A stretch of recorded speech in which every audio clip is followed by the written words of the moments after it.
Mais évidemment que le pouvoir politique pourrait contraindre, il suffirait d'en avoir la volonté. On voit quand même dans cette affaire, c'est quand même extraordinaire. Ford s'engage sur 1000 emplois préservés.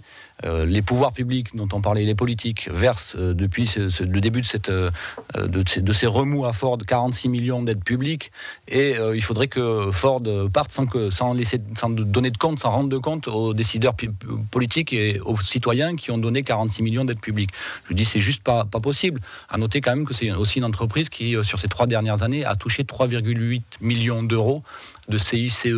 Donc voilà, il faut qu'ils rendent des comptes. Et effectivement, il y a des engagements qui ont été pris par Ford, ça a été signé. Ils doivent s'engager à tenir leurs engagements. Il faut quand même rappeler qui est Ford, c'est pas une PME locale. Ford, c'est une multinationale qui a réalisé en 2016 1,2 milliard d'euros de bénéfices.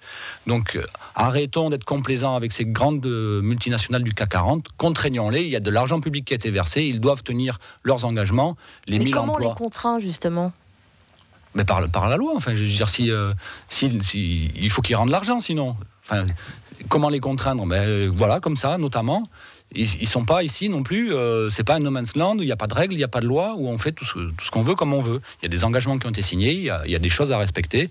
Et s'ils veulent partir, alors à ce moment-là, qu'ils proposent un PSE, un plan de sauvegarde de l'emploi, qu'ils le disent clairement, qu'ils arrêtent de balader les salariés. L'incertitude, c'est vraiment invivable pour les agents, les salariés de Ford, de FAI et de Getrack Ford.